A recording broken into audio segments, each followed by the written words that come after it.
My name is Anders Åslund, and I'm a senior fellow here at the Institute. And let me first introduce to you my panel here. To my immediate left, I have Alexei Ulyukayev, who's first deputy chairman of the Central Bank of Russia since 2004. And before that, he was first deputy minister of finance for 4 years. And he and I know each other most specifically because we both worked together with Prime Minister Yegor Gaidar in '92. And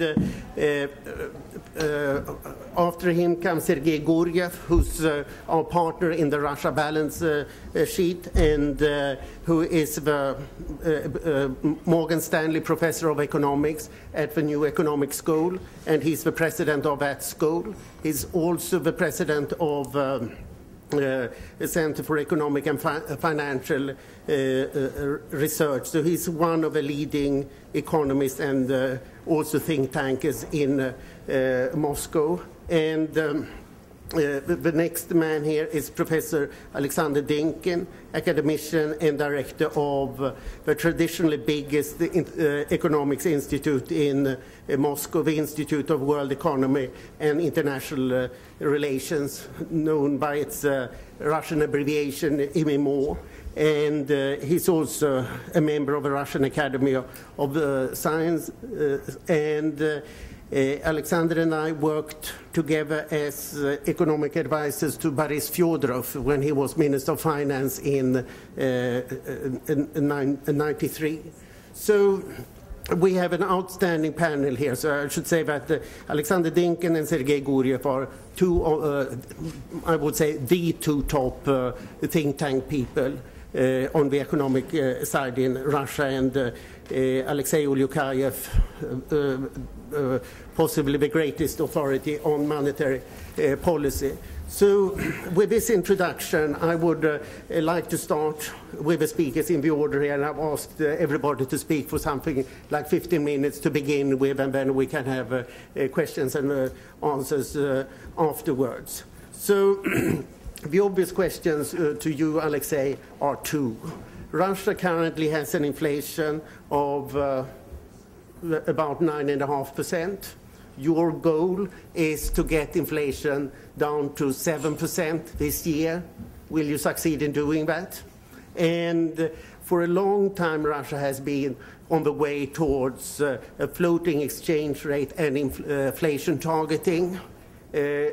Have you reached that goal now? You have gradually eased up your exchange rate policy, or is there still some inertia? But please say whatever you feel like. You're welcome. Thank you. You can sit here, I think, or you can. It's up to you. Okay. Thank you very much, Anders, and good morning, ladies and gentlemen. It's a great honor for me to speak here. Unfortunately, I couldn't hear Vice Prime Minister Kudrin, but I'm perfectly sure that he answered all the questions, so I'll be quite brief. and brief view on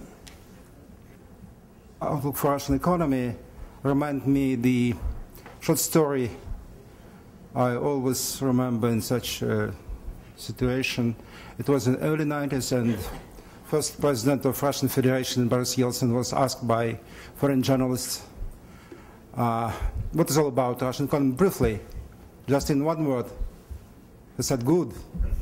A little bit enlarged, 2 words. Not good, he said. So last 20 years were just between this very short and simply short answers. And this, of course, concerns the questions Anders asked me about. Okay, from very beginning, the Central Bank of Russian Federation, publicly announced in our papers, in our fundamentals, that we are going to the inflation target and free float of exchange rate. That is our goal, fundamental, and in our operations also. Practically, and of course, we do remember the Milton Friedman words that inflation is always and everywhere is monetary phenomena. In long run, of course, on midterm or long run. So this is, I always say, this is our obligation. We cannot put it to somewhere to economic ministry or finance ministry. We can talk a lot about budget deficit, about tariffs for gas, electricity, and railroad, but we should be very much concentrated on our monetary dynamic performance. And that is very much influenced by the balance of payment. What do we have now from this viewpoint? We have the great surplus of trade balance, say around 16, 17 billion US dollars a month. It means that if we have approximately the same trade conditions like in the first quarter of the year, we'll be closer to 200 billion as a trade balance surplus, and probably something 100 and something on current-account surplus. Then it means that there is still this balance on internal domestic currency market. In previous time, in that very situation, the Central Bank of Russia Federation balanced supply and demand and was buying the surplus of dollars of hard currency in the market. And that created a tremendous supply of money supply of rubles from the one hand, and then create some stimulus for carry traders to come with the hot money to the Russian Federation. And we had the pendulum movement of capital inflow, outflow with the very big volatility. What are we doing now? We are moving to the free floating. What does it mean? It means that we have any kind of obligation about any kind of goals about exchange rate. No one our paper or statement, any document consists the idea of what should be the nominal or a real exchange rate to dollar, to euro, to basket of the currencies, to everywhere. If you will hear about some focuses on Ministry of Economy, they are doing this job. Nobody pays them for, but they're doing it voluntarily. We keep silence on that. So not because only we do not going to influence market, but we really do not know what level of exchange rate should be appropriate for Russian economy. Only our target is somehow face the volatility of exchange rate. We believe in this. We follow the IMF analytics that for emerging markets, the high volatility of exchange rate is harmful in terms of business planning. So that is the only reason for us to participate in domestic currency market. But we not only have the target, we do not have any operation targets of exchange rate. We don't have any fixed level on which we are buying or selling. We have the corridor of our operations, but this is moving, fluctuating corridor. And we buy and sell currency, not in the boundaries of the corridor, but inside it. We have some feeling about what is the overhang of the currency in the market in accordance with the trade conditions, oil price, gas price, metal prices, and so on and so forth. And for that reason, we buy some inside the corridor. So practically, and if we buy much, the boundaries of the corridor are moving. So the only one figure fixed is what is the corridor. Now it's 4 rubles. to the basket of currencies, 55 American dollars and 45 American cents and 45 European cents. And I would say that we introduced this system in more or less final reduction of the system in October last year, and since that time we have, that is some kind of package solution. More flexibility and less volatility. So all that time, practically ruble moving in very wide, in very narrow corridor. So the wider the flexibility for rubles, the narrower the practical volatility, and that is very important from our point of view. The other point is we buy much less than before, even with so high trade balance and surplus of the trade balance and surplus of the current account. So that means that fortunately the end of last year, the beginning of this year, the performance of our monetary indicators began to cool down. The highest points was, say, in beginning or middle of 2010, then it was 30% to the 2009.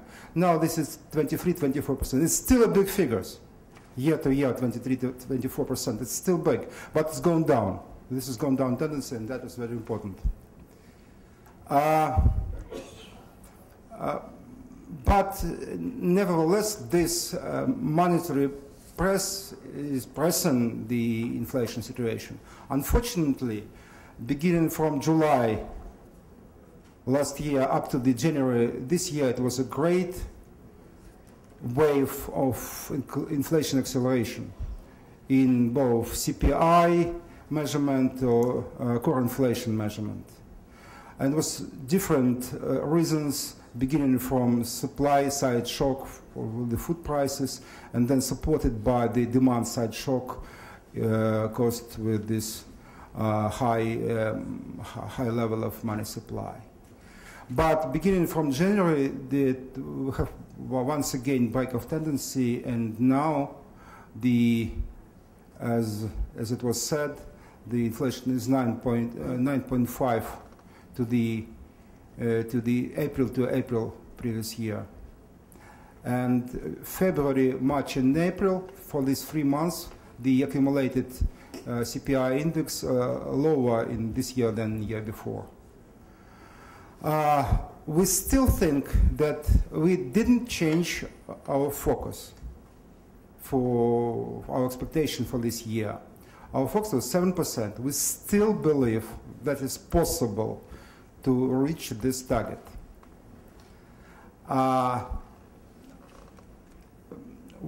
Now we on the path with approximately 0.1% of CPI growth a week. And I think that will be continuing up during April, May, June. So to and by today, the accumulated inflation index is 4.2%.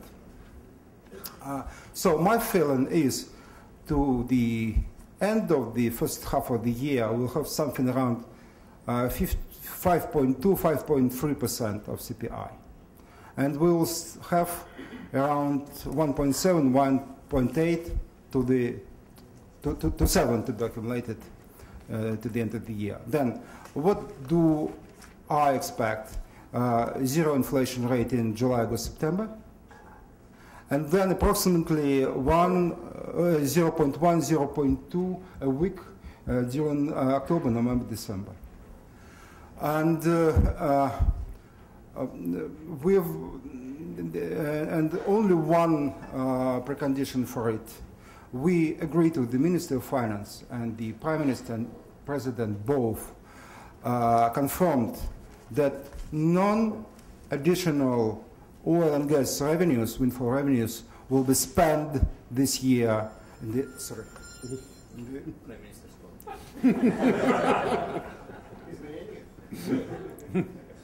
Yeah, I said 7%. Now 8.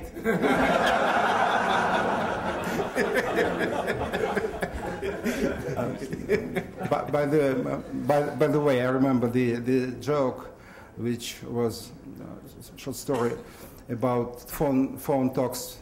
One guy sitting in the cabinet of the governor of the central bank, and he's speaking on the phone with somebody, and he talked, no, no, no, yes, no. After finishing, his guest asking, who was what? It was Prime Minister.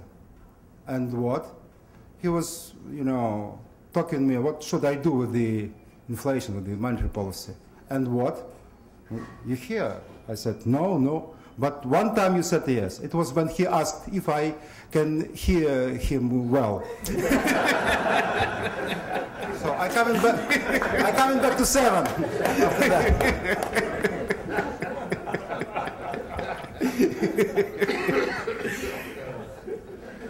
Okay. As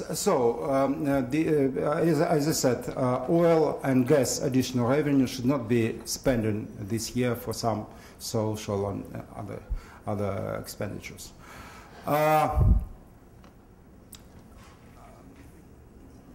Then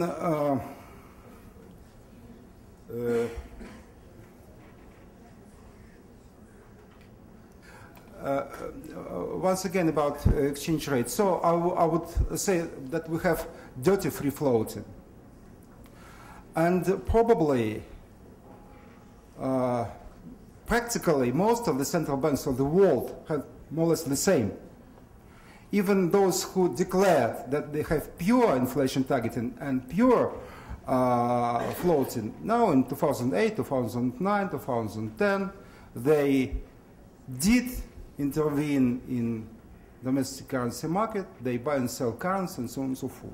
So the difference is that we publicly say that even when we reach this goal, inflation targeting, we'll still have some intervention in the markets, but only some in some period of time, with the only reason to somehow to face the high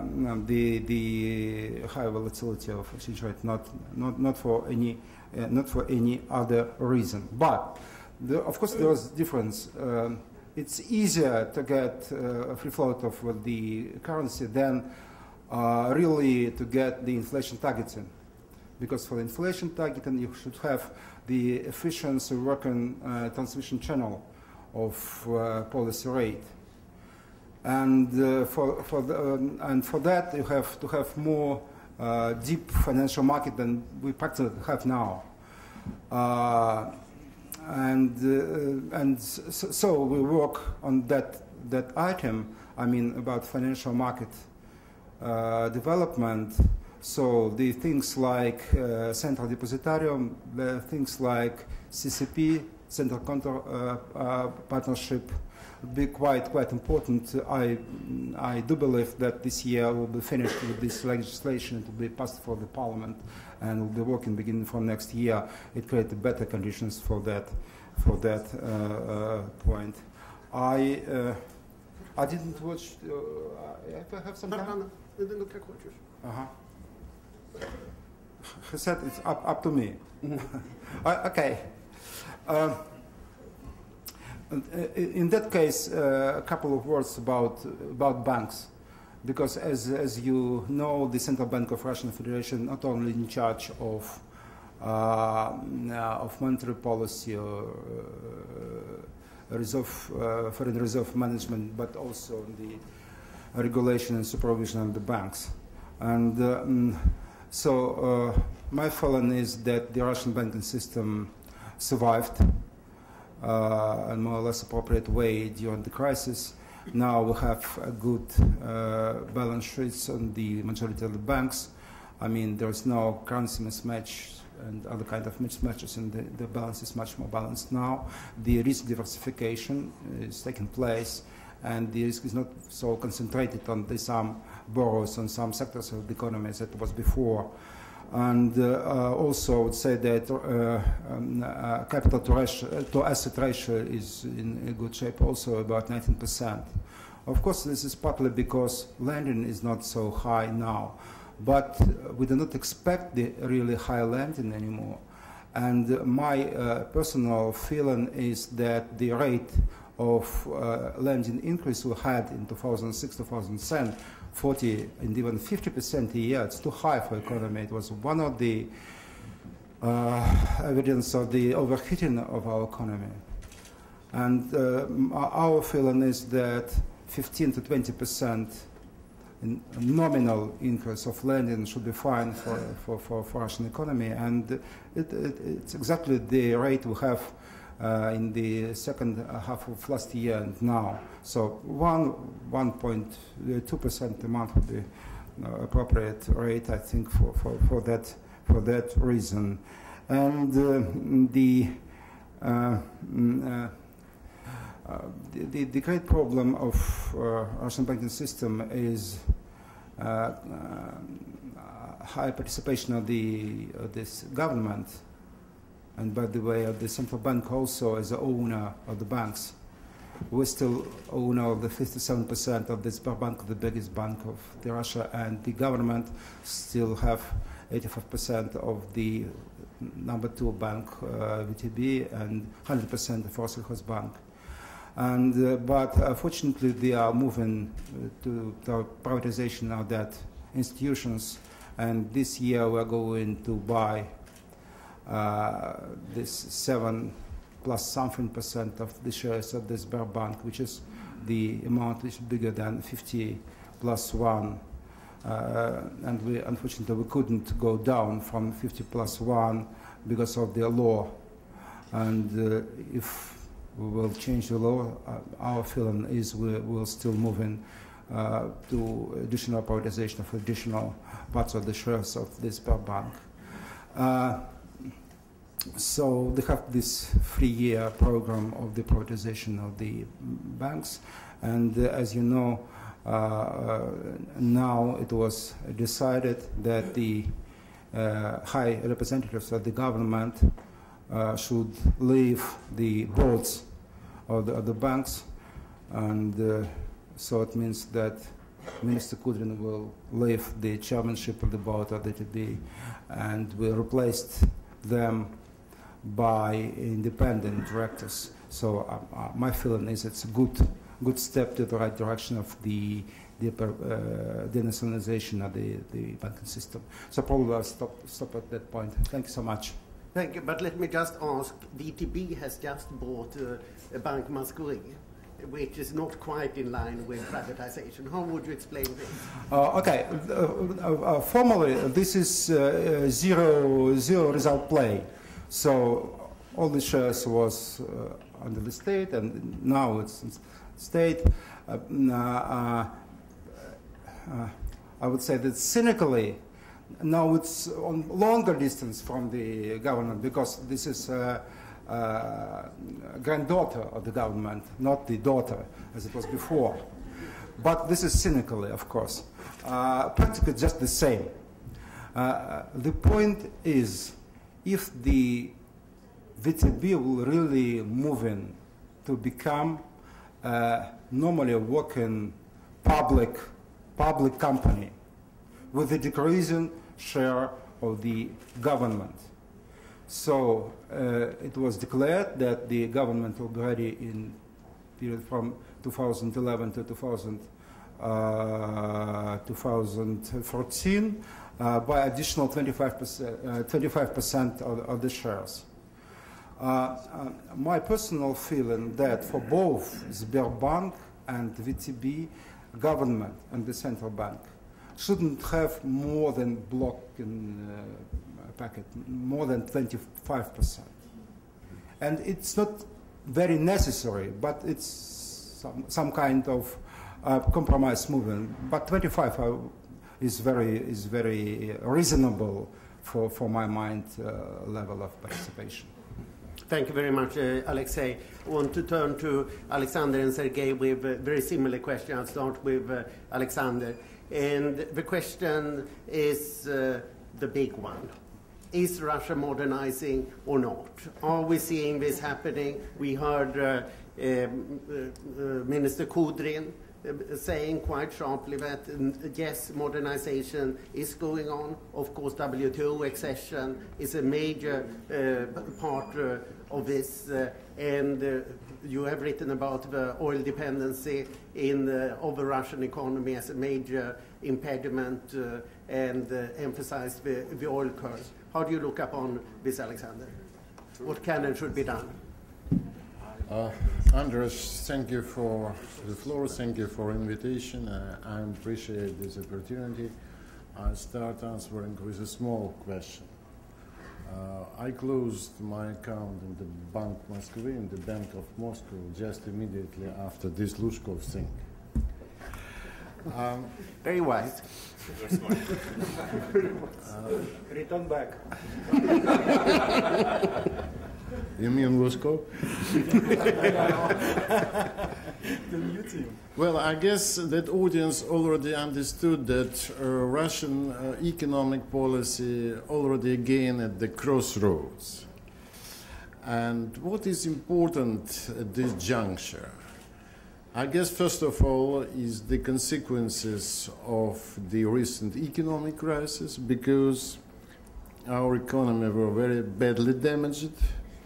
If you look at G8, at BRIC countries, we were more severe damaged than those grouping of nations.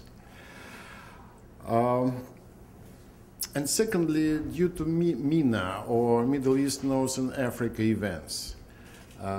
Because the, let's say, governing elite watch very closely the roots of this story and understand how important, besides all other things, is the food pricing.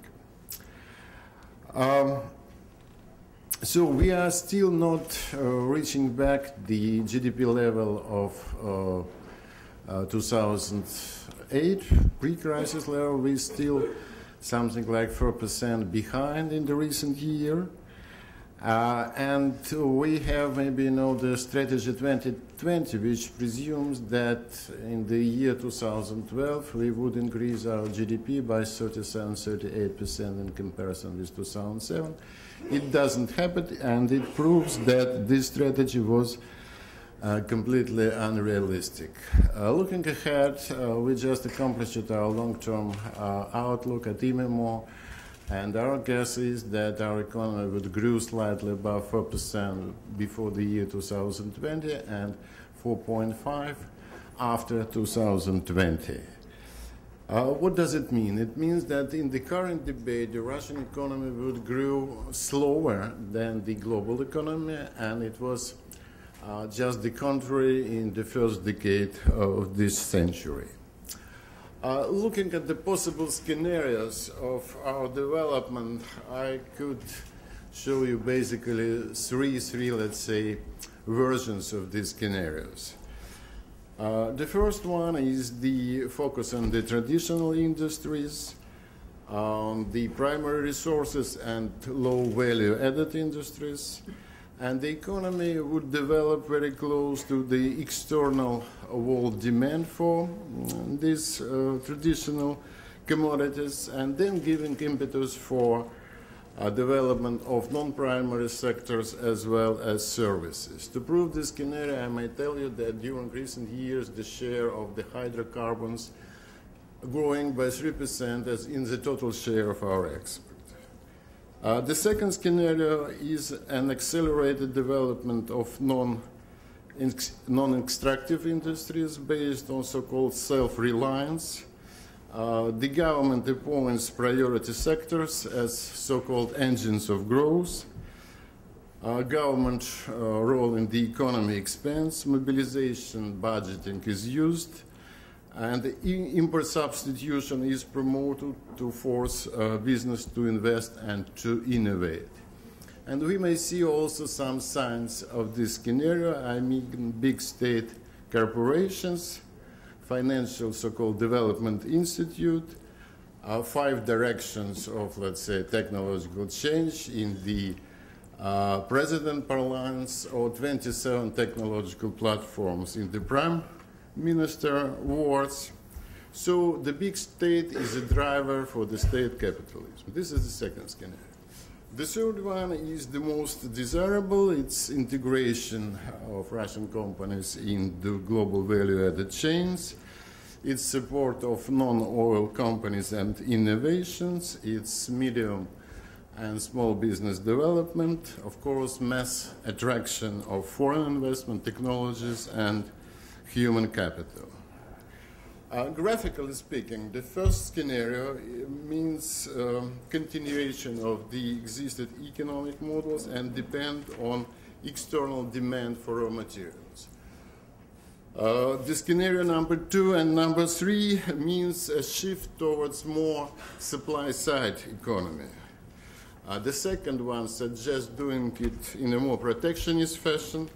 The third, the most desirable but most complicated in current institutional, structural, and political realities, but it also means a supply-side version of the supply-side economics. So to draw the roadmap of economic policy towards the year 2020, a large group of experts were recently commissioned by our Prime Minister. I am also the member of this group. The aim is to adjust, or maybe better to say, to rewrite this strategy 2020 to the post-crisis reality. And of course, the implementation of this strategy will be a task of the next president-elect, because the work completion is scheduled for December this year. So what are the major risks and challenges? I'll mention 4 of them. The first and the most important, I guess, is the demography. The economic growth against the backdrop of a population is very problematic. So if we targeted, let's say, 4% annual growth of GDP, it means that we have to have labor productivity grow slightly above, maybe 5%. So it means that we have to implement targeted immigration policy, immigration of skilled personnel, because the current sources of immigration in Russia is mainly the Central Asia, and these markets could not produce necessary quality of the labor force. Today we are already competing with the European Union for the medium-skilled manpower from Ukraine, Belarus, Moldova, partially from the Baltic states. And at the same time, very recently, some experts emphasized the so-called exit strategy of Russian elites.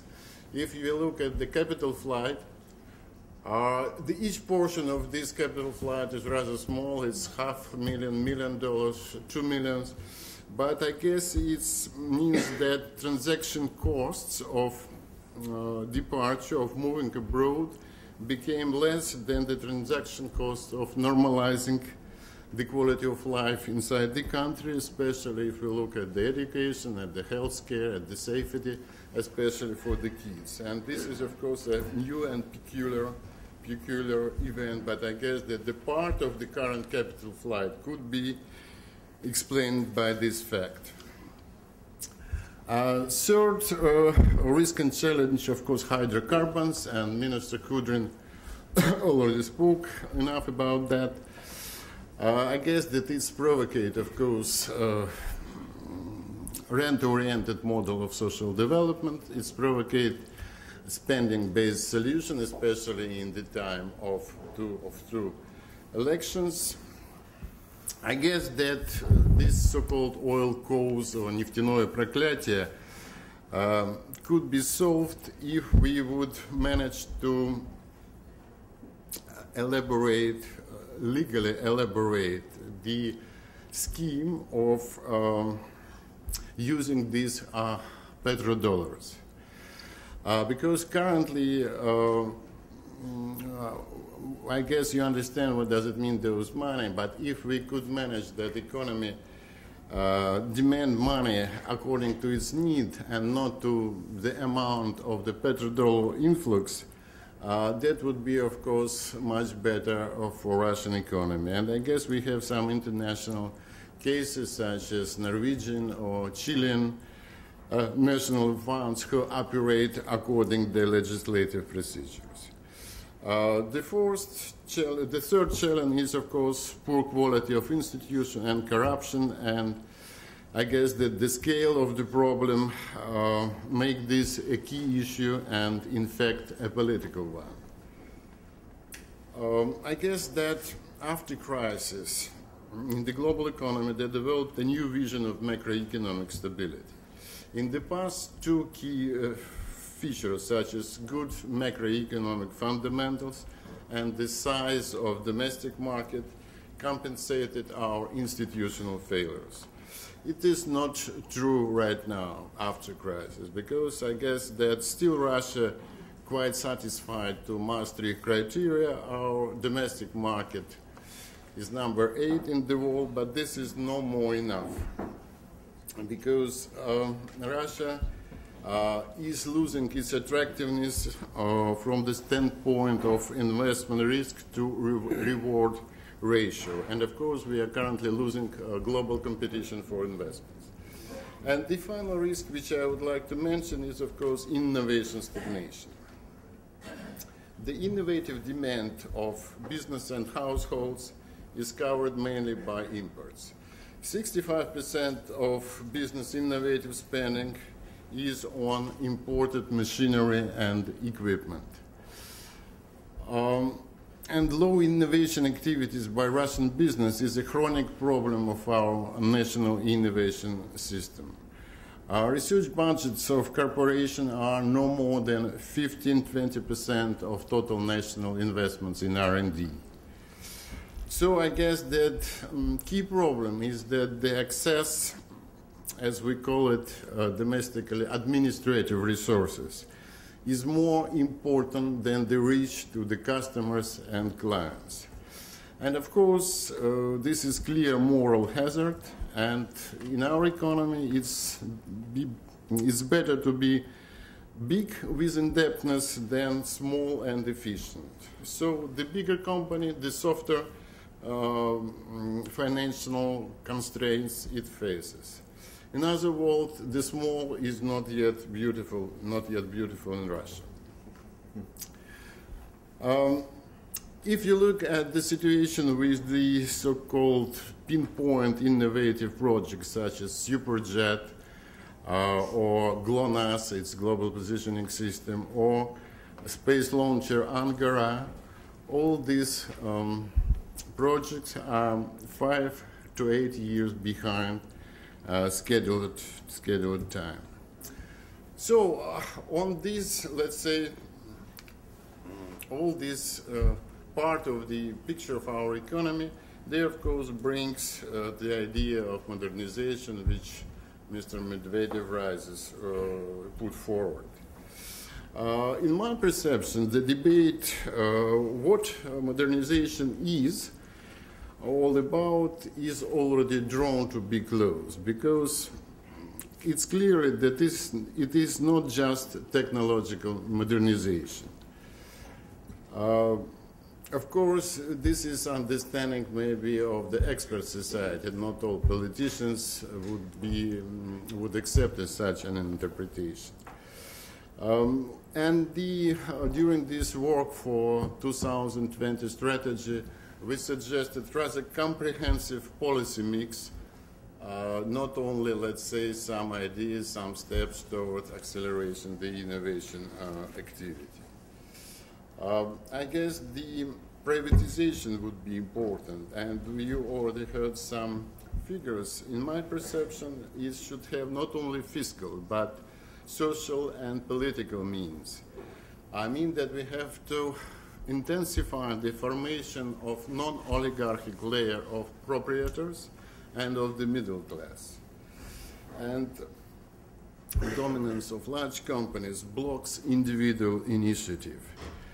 Recent survey shows that young people, let's say the people younger than 35, looking at their future careers, they do prefer government services, not business. 60% of the youngsters believe that their personal well-being does not depend on their personal efforts. They have clearly rentier type of mentality. So I don't know what would be the outcome of modernization, and you may count it according to Medvedev, or you may count it to the 1985 or 1991. Since those days, Russia in the trend of accelerated historical modernization, but precise target set recently by Dmitry Medvedev. Thank you very much, Alexander. I fear that this pessimistic tone that you are putting on now is very typical of the current discussion in Moscow today. And personally, I love it because a good sense of malaise, that's what gets you going, so that you really change and get forward. So your pessimistic words make me optimistic. But Sergei, let me turn to you. What is your belief in these 4 I's as President Medvedev put forward early in 2009 and 2008? Innovation, investment, infrastructure, and institutions. And Alexander has already touched upon the all-important questions of institutions, political competition, and indeed corruption in the end. If you would summarize the Russian problems, economic problems in one word, it would be corruption. Is there any hope that something will really be accomplished now in these regards? The floor is yours again. Thank you very much, Anders. I would start with a joke as well about 4 I's. Now the joke goes that there is a redefinition of 4 I's, which are iPad, iPhone, iTunes, and iPod. And judging by the number of Russian officials with these 4 I's, you really think that modernization has happened. But seriously, I think you're right, and I think these 4 I's are still as important as it used to be. And of course, the root of the problems is institutions. And without understanding the interaction between these 4 I's and, most importantly, institutions, one cannot really comprehend what's going on right now in the Russian economy. Because think about that. Oil price is above $100 per year, yet Russian growth is mediocre. Alexander was talking about 4%. Minister Kudrin was talking about 4%. 4% is a mediocre growth record for Russia, especially given that oil price went up from 70, 80 to 110 within just half a year. The other puzzle is stock market is growing. Russia doesn't have capital controls. Hot money is coming to Russia, and yet there is a large capital outflow. In the last 6 months, we've seen outflow of something like $45 billion. It's a lot of money for Russia. It's the first time in the recent Russian history when oil price is above $100 per barrel. Stock market is back to 2,100, 2,800 RTS points, and yet Russia is bleeding capital in net terms. And I think without understanding the root causes for this, one cannot really answer your question. And I think there are different potential explanations for capital outflow, but all are related to institutions. One is that previously corruption was indeed high, but not as high as now. And now corruption growing up faster than oil price finally beat it up, and finally investment climate is bad enough so that even oil price at 110 or 120 doesn't justify investment in Russia. The other issue is indeed related to the political uncertainty, and Dikach has already raised this point. Well, the Russian government will have to face the reality after 2012, but it may actually face it in a very different way. And I guess some businessmen expect that the response will be like Alexander mentioned, will be statist rather than pro-market. So maybe the next government will be more anti-business than the current Russian government. And I guess many businessmen actually are afraid of that. We will, I guess, know more when we'll hear about the new candidate. We'll see what happens to capital outflow after the new presidential candidate is announced. But currently, I think we are still in the dark regarding the causes of capital outflow, but then I think we all agree that it is related to institutions, corruption, investment climate. I think the buzzword for institutions or corruption now is investment climate because it sounds a little bit better. And Stanislav Voskresensky will talk about specific measures which are actually undertaken to improve investment climate. And many of them have been mentioned in Davos speech by President Medvedev, and some were repeated and also developed in recent Magnitogorsk speech by President Medvedev. So I think government understands that the issue is actually very important. Coming back to your very good remark about understanding that the system, that there is a malaise in the system. Also, you can refer to Minister Kudrin's speech this morning. He was also implying that everybody understands the change has to be undertaken. And I think this is indeed very good because now it's a very good time for the change. Everybody understands the system is not sustainable, and I'll tell in a second why. And then oil price is high because of Middle Eastern and Japanese events, so there is enough money for change and enough money for reform right now. So it's a good moment for radical changes. Now, why I think and why I agree that the system is not sustainable, I think if you look at the pre-crisis decade of growth, it was very successful growth period in the Russian economy, more than 7% a year. For an economy at this level of development, it's actually a good record. China was growing faster, India was growing faster, but these are poorer economies. The best benchmark for Russia would be South Korea 15 or 10 years before, when it was at the same level of development. It was growing at 6 or 7 or 8%. In that sense, Russia's done very well in pre-2008 decade. Now, the problem is the sources of this growth are exhausted. Oil price is unlikely to grow as fast as it used to grow in that 10 years. Spare capacity, Soviet-time spare capacity is either used or gone, or inefficient and cannot be used. Labor is no longer cheap. All the underemployed labor is now employed. So in that sense, Russia needs to change sources of growth. And of course, the most important one is investment. And for investment, you need investment climate. Second issue is, of course, Russia will grow in non-resource sectors if it grows. Because as Minister Kudrin said rightly, we would be lucky if we just keep oil output and gas output where it is now. And I'll say a few words about that later if I have time. But I think we all agree that Russia needs to grow in other sectors, for which it needs to develop financial system. Oil sector can grow using international financial institutions, global banks, mid-sized, small companies, service companies, they all need developed financial sector. And that also requires two things. One is indeed quite sophisticated institutions, judiciary system that works, helps to protect creditors and investors' rights, and then macroeconomic stability. I'm very grateful to Alexei Ulyukayev, who was talking at length about inflation. I fully agree. I think the only problem is Russia still doesn't understand that even 7% is a high number. And in order to develop financial system, in order to develop long-term financial markets, Russia needs to bring inflation down below 5%, and luckily by the end of this decade to 3 or 4%. And it is not impossible. As Alexei rightly said, inflation is a monetary phenomenon, so if we have an independent central bank with inflation targeting, it can actually be done. Now, what decisions have to be made to make these changes happen? You asked about investment climate or institutions or corruption. One has to understand that there is no demand for institutional change right now in the economy, as long as commanding heights of the economy are controlled by government companies.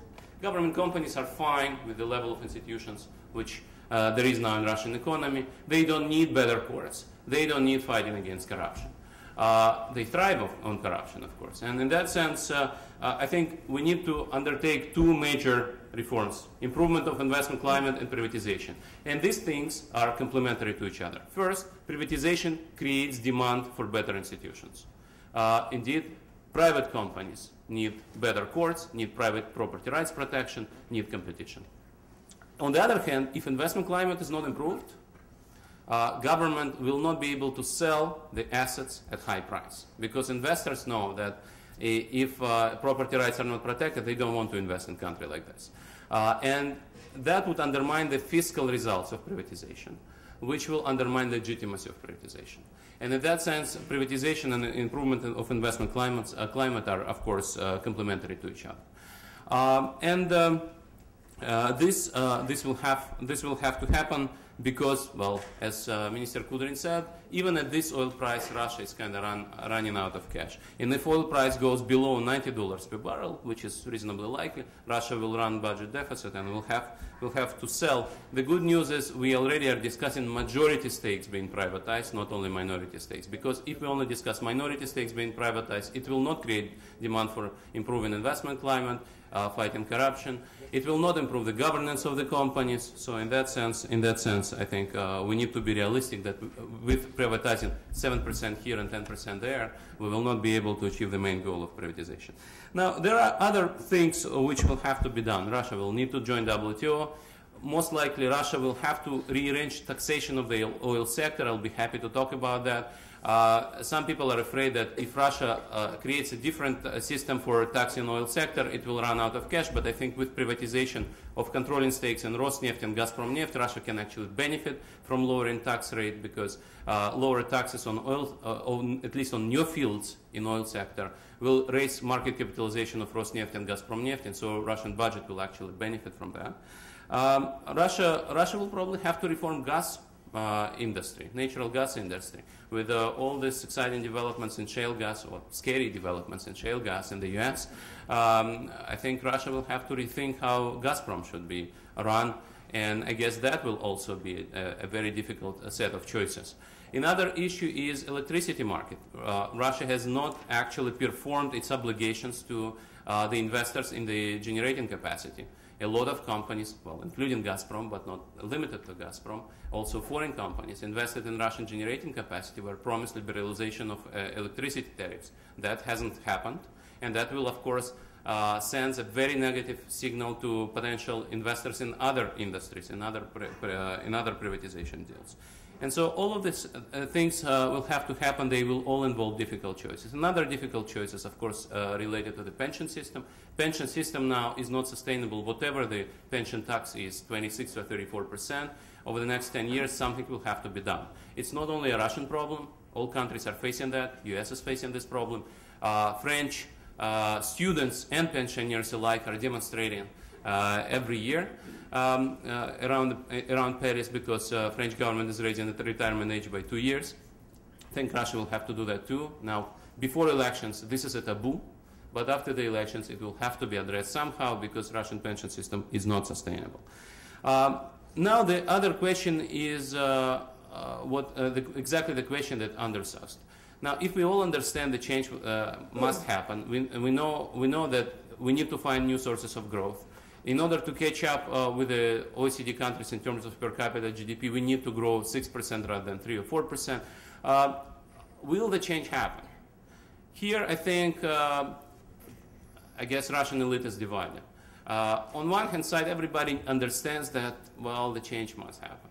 On the other hand, everybody understands that in order to implement this change and make Russian economy more competitive and more perceptive to growth opportunities, a lot of institutions will have to change in the direction that will undermine the hold-on power of the current political elite. And then you have this trade-off. You want the cake to grow, but you also want to hold a piece in that cake, right? And if in order to grow the cake, you need to decrease the probability that you will have a piece, maybe you are not so sure that you want a piece in a bigger cake or a big piece, a very big piece in a smaller cake. And I think this is exactly what's being decided right now. And I think this is the challenge which is not well understood. I think a lot of people are understanding that Russian elite is unhappy about how things are turning around. That the system is not sustainable, that we need new sources of growth, but incentives within the political elite are not aligned with the reform part of the government. Like Alexei Kudrin was talking about, there is no pro-reform party, but at least there is a part of the government which is pro-reform. I would like to open up the floor, and I suggest that we do like this, that we take a number of questions, and then please tell as whom you address, and of course introduce yourself by name and institution. And I collect a number of questions, and then we, the panel can respond. Please. Yeah. Yeah, if you can go to the microphone, please. Svetlana Andrianova, Duke University Business School student. My question is to Sergei. We all understand how Russia is on the crossroads now. And you talked about the radical change and the need for the radical change and how it's the best time now.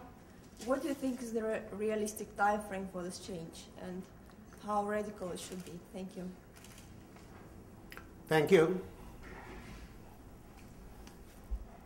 Anna? I'm not sure. I thought my question would be to Sergei as the director of what is considered to be the best economic school in Russia, but also I heard that Alexander is interested in questions of exit strategies and capital flows. And the question is the follows. I hear from professors, recently Alexander Auzan, for example, had a presentation that the best students are leaving.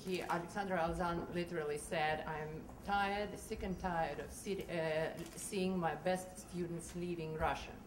So as much as capital flow is important and as natural as exit strategy is, you have capital you want to hedge, of course, I'm particularly interested in what young people, young Russians plan for their lives at this stage when they still have choice. They don't have capitals, they didn't settle down. Is Russian economy able to absorb the best brains that seem to grow very fast in Russia? Thank you. Nicola? Yeah, Nicolas Veron, visiting fellow here at the Institute. My question is primarily to Sergei, but also to the other panelists. Sergei, you told us that privatization would mark progress, and by privatization, of course, you mean that the government would no longer have majority ownership of the big national champions. But how comfortable are you that this is not, supposing it happens, that this is not going just to be a second act of what happened in the 90s, that basically you have privately owned national champions, no credible competition policy, no way of reducing the economic power, and then you have a backlash and expropriation. So what would be different this time, supposing this scenario happens? Thank you. Thank you. I see a hand down there somewhere. No? Disappeared. Harley Balzer? Harley, you have a microphone here coming. Thank you. Harley Balzer, Georgetown University. Question is for Alexei. And I guess, you know, it may be the difference between a political scientist and an economist, or it may be English language. But I heard you say both that the president and prime minister have said they should not raise the spending, that they should not spend the oil money. I'm not sure I heard you say they said they will not. It is an election year, and the practice every time there have been elections has been that there has to be redistribution, and I wonder if you could say something about that. Any other question? Let me add then a question. Sergei, you mentioned in your article in Moscow Times the other day that Alexei Navalny, the anti-corruption blogger, was probably a significant influence on President Medvedev when he now decided to take off ministers from the boards of state corporations. How important are these anti-corruption and other bloggers today in Russia? Let's see. Should we start with you, Sergei, as you seem to get most questions? Thanks. It's nice to speak last because people remember your speech and ask questions about your speech. So let me take all these questions. So Svetlana's question is the realistic time frame for change. I think it is the problem of regimes like a Russian regime where we have no institutions, and basically it's very hard to predict what's going to happen. All depends on one or very few people, and in that sense, I think it's very hard to predict how this change will unravel. And in that sense, I would just shy away from answering this question. I think the change may be very rapid, the change may be very slow, the change may be postponed. A lot of that depends on the oil price. If, for example, shale oil becomes available and turns out that everybody understands that in 3 years oil will be $40 per barrel, then I think the change will be really fast.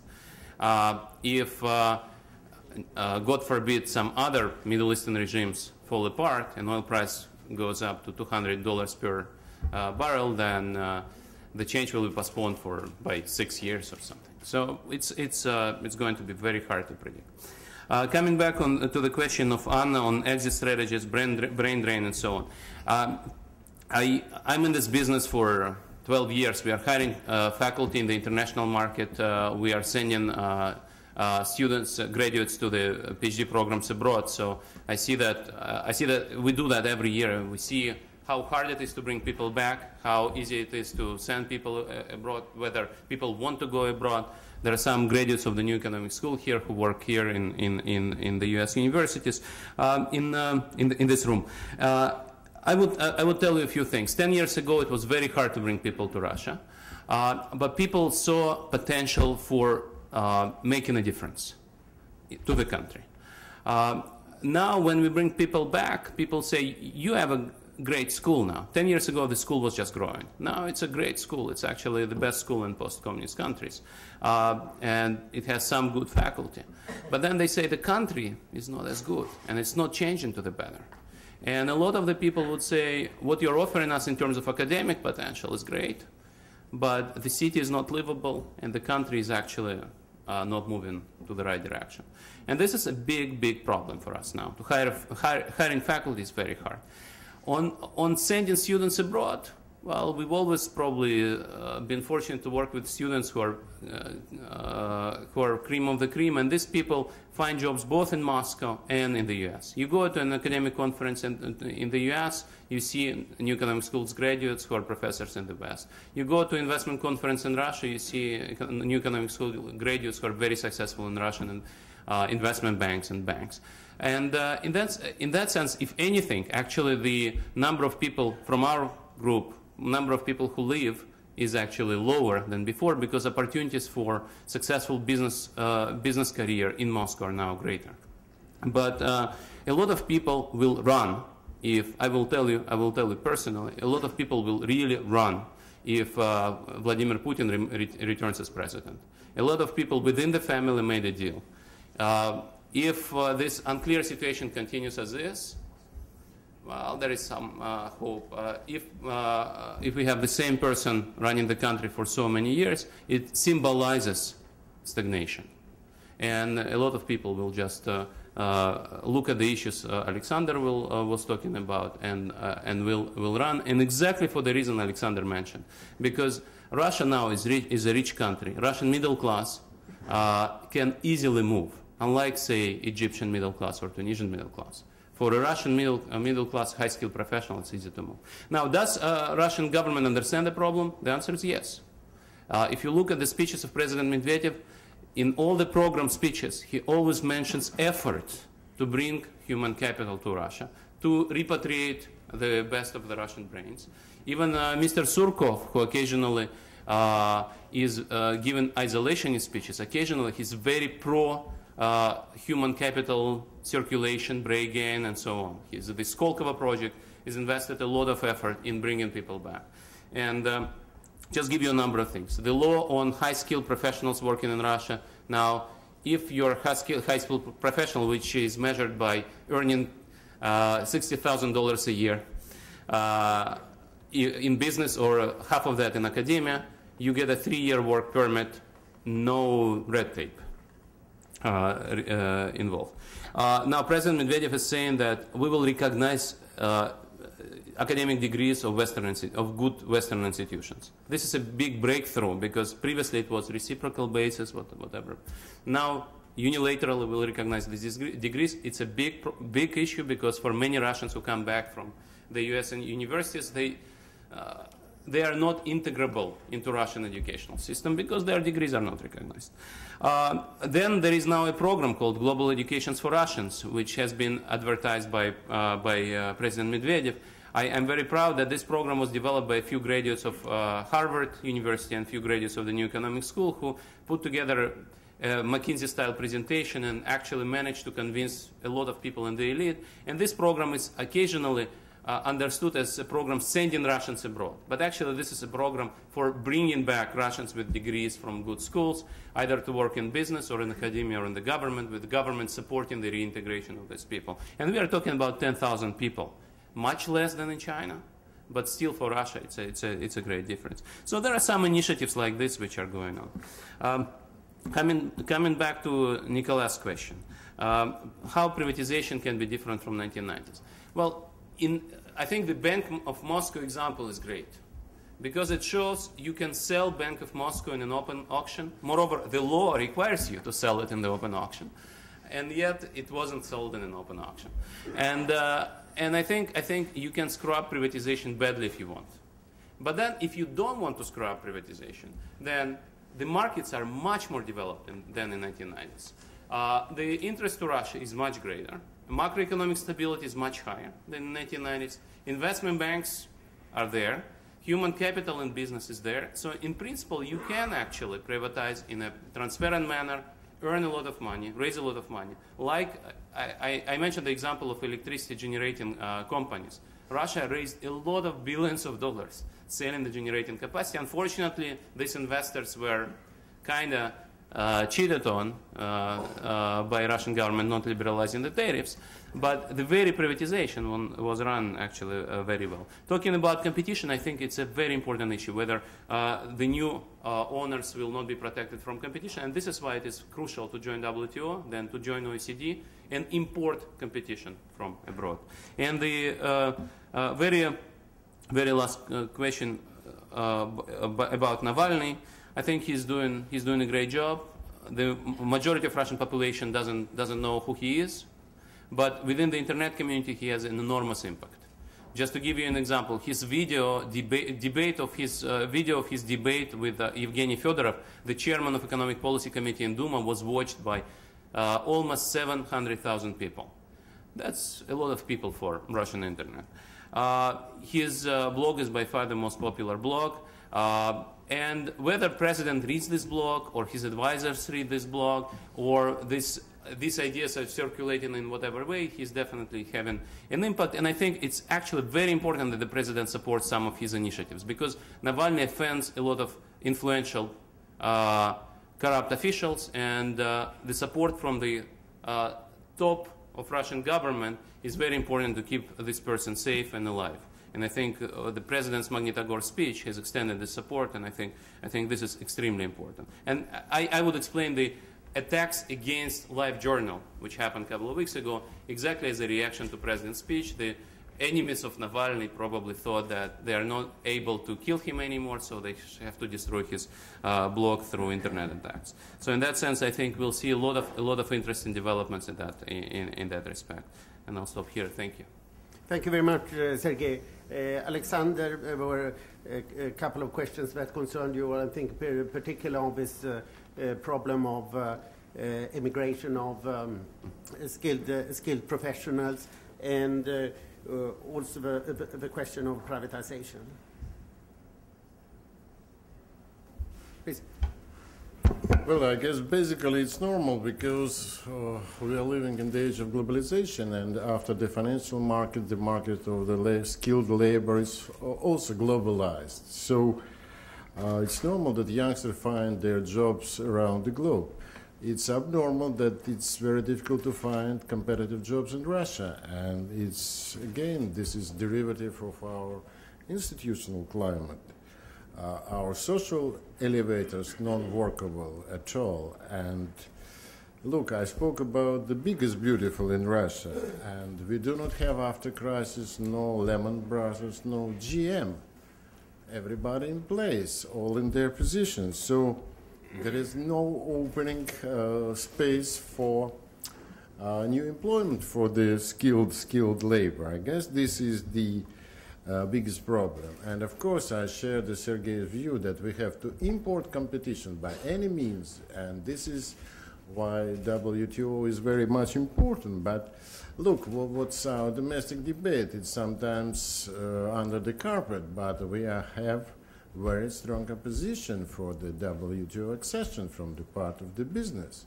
This is so-called early winners who are profiting from the non-competitive climate, from the poor institutional environment, and they understand that, you know, for example, our insurance company, they hardly could survive if the country would be open for foreign companies. So this is the reality. Thank you very much. Okay. Oh, sorry, please. I forgot the second question. You asked about the privatization. Yeah, if you want to. Well, I already told in my presentation Yeah. about the major perception of privatization. Yeah. And for you, Alexei, you have Harley Baltzer's question, and also Sergei made the point that he thinks that you should push down inflation further, rather soon to at the most 5%. If you can comment on that also. Sure. First about oil and gas revenue spending. You know, I mean very narrow sense. I said that to get the inflation target for this year, 2011, not more than 7%, we should have very important precondition, not to spend additional on gas money this year. And both President and Prime Minister said, and even write something for concerning this year, not to spend any in 2011. Practically, statistically, it means that if the oil price will be at the same level like now it's $103 per barrel during 3.5 months of this year. It means that the federal budget will get additional 2,000 billion rubles, including only 300 billion as non-oil and gas, and 1.7 trillion as 1,700 billion as oil and gas. So, and the task is not to spend this 1.7 if the price will be like that. Then you said that how to take it together, I mean the elections and spending. The point is that we just made a lot to increase the spendings in after election period of time. Unfortunately, a lot of new social obligation, especially for military men and policemen, salaries, 2.5 times increase in average, will be practically introduced in 2012. After that, it will be a great challenge for the authorities. They, for salaries of medical personnel and teachers and so on and so forth, which practically living together with this guy who will enjoy increase in salaries. And that will be a great challenge. So they probably will have to increase the other liabilities. And that will create some very specific macroeconomic situation. But I thought nothing about it. We was talking exactly, precisely about 2011. Okay? And then about inflation, the same. 7% is a good figure for 2011. But of course, that is not good figure generally. For, by the way, now the IMF teach us that inflation is not bad. And Olivier Blanchard, the chief economist, said that we, central bankers of the world, have to at least double the inflation target. Not 2%, but 4%. So the higher will be there, the closer will be to that. So if we cannot come to the global standards, let global standards come to us. Okay. So in October last year in the Financial Times, it was a splendid article with the label was "Learning to Love Inflation." So we learned a lot. We learned a lot to love it. So, but keeping aside jokes, we believe, we in the central bank believe, but we are in a position to keep it down, probably not to 3%, but to 5% and closest 3 years. The point is to keep it sustainably on that level, because moving down to 3 and then up to 10 will not be good for Russian business climate. So better to keep it something around 5%, but sustainably. And we will use all our equipments, all our tools to get it. I mean, policy rate, I mean, reserve requirements, and exchange rate policy, more flexible exchange rate policy. By the way, we enjoy now this some going down tendency, mostly because of appreciation of ruble during last quarter of 2010 and beginning of 2011. And then one more point about capital flight. I do not like the term flight. I prefer outflow, of course. You see, then we talk about figure. Sergei was right. There were 45 during half a year, and exactly 21 billion during first quarter of this year, with the high oil prices. We should keep in mind that this is the net figure. It means we have gross figures. We have inflow and outflow. And the negative result means that probably something has happened in both sides of the balance sheet. And when the side of capital, the capital inflow, what's going on? Before, it used to be, then as soon as the oil prices was going up, we had a huge inflow of short money, carry traders, keeping in mind our more or less semi-fixed exchange rate policy and the gap between interest rates in Russia and global interest rates. They have very clear business picture. So it means that with the so good trade conditions like we have now, without more flexible exchange rate policy, we get additional, say, 20, 30, 40, 50 billion dollars in this period of time. And we will have, statistically, a good picture of positive capital, net capital performance. But after that, if price will go down, we have the same picture as in late 2008, early 2009. So we do not think only about the statistical phenomena. We should, look a little bit deeper in this picture. So partly from the point of capital inflow, this is the just splitting of carry traders from this market. And from the other side, capital outflow, I agree with the colleagues that is some kind of the Russian business have some insurance from the future. Thank you. Thank you very much. And it's a brief, I think we should move on. Let me just summarize this session in 4 sentences. What I heard here now is, first, macroeconomic stability is good, and it will get even better. Second conclusion, the growth can be raised from 3 to 4% a year to 6 to 7% a year, but that requires substantial liberalization and privatization. The third conclusion is that this has to be done rather soon, because the current system is in many regards not sustainable. And the fourth conclusion, that this is likely to happen when the oil price goes down, even if it's only for a year or so. And I think that we should thank our panel with a good applause.